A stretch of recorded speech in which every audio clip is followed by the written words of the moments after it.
সেলিম, তুই কিছু না করে বাড়িতে এলি? কি ব্যাপার আব্বা, আমগো বাড়ি উঠানে এত লোকজন কেন? আর রুনা, তুমি সবার সামনে এখানে দাঁড়াইছো কেন?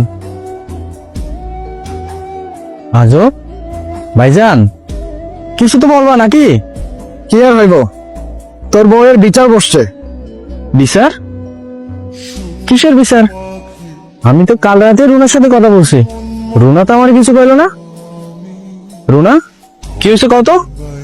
কিসের বিচার ডাকছে তোমার নামে? আমি কিছুই জানি না, যারা বিচার বসাইছে তাকে জিজ্ঞেস করো। আব্বা, আম্মা, তোমরা আমার বউয়ের নামে বিচার ডাকছো? আমি এতদিন পর বিদেশ থেকে তোমাদেরকে সারপ্রাইজ দেওয়ার জন্য আসলাম, আর তোমরা এই কোন সারপ্রাইজ দিলা আমায়? সারপ্রাইজে দেখছো কি? তুমি বিদেশ যাওয়ার পর বাপ মায়ের কোনো খরচপাতি দাও না, আর তোমার বউ তো শ্বশুর শাশুড়ির সেবা কিভাবে করতে হয় সেটাও জানে না, তাই আমি বাড়িতে বিচার বসাইছি। মাতবর চাচা, সেলিম যেহেতু আইসায় পড়ছে, তাহলে তো বিচারের আসামি দুইজন। সেলিম বিদেশে যাওয়ার পর একটা টাকাও বাড়িতে দেয় নাই, বাবা মায়ের কাছে একটা টাকাও দেয় নাই।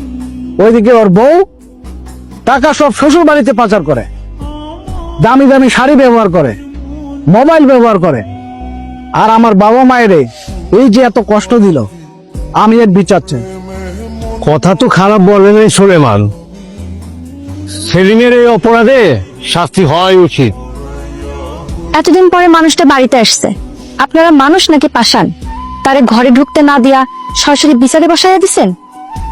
আব্বা, আম্মা, তোমরা এসব কি করতেছো? রুনার হাত দিয়ে তোমাকে প্রতি মাসে টাকা দিছে না, তোমরা এখন মিথ্যা কথা বলেছো? আর গত ঈদেও তো তোমাদের জন্য কত টাকা দিলাম, তোমরা কি মিথ্যা কইতে পারবে আমি তোমাদের টাকা দিই নাই? আম্মা, দেখ বাবা সেলিম, আমাকে তো বয়স হয়েছে, এত কিছু মনে থাকে না, মনে রাখতে পারি না। শোন সেলিম, সুলামের যখন বিচার ডাকছে নিশ্চয় কোনো কিন্তু আছে। আর তোর যে একটা দায়িত্ব ছিল বাবা মার প্রতি, সেটা কি তুই পালন করছস? কিছু তো করার নাই। এই যে 3টা বছর ধরে তুই যে বিদেশ থেকে গেলি, আমাকে 2 টাকা দিছস? দেখ নাই। এই তো আব্বা, একদম রাইট কথা বলছো। উপস্থিত এলাকাবাসী, আজকে বিচার সেলিমের বউয়ের হবে না, বিচার হবে সেলিমের। সে বাবা মায়ের ভরণ পোষণ বাবদ কোনো টাকা দেয় নাই। আমি নিজে থেকে 3 লাখ টাকা বাবা মায়ের ভরণ পোষণ বাবদ দিছি। এখন এই টাকা সেলিম আমারে দিক। ভাইজান, তুমি এত মৃত্যু কইলা কবে? তুমি তো এত বড় মৃত্যু ছিলে না ভাইজান। উচিত কথা কইছে ভাইজান, এর লেগে আমি মৃত্যু হয়ে গেছে, তাই না?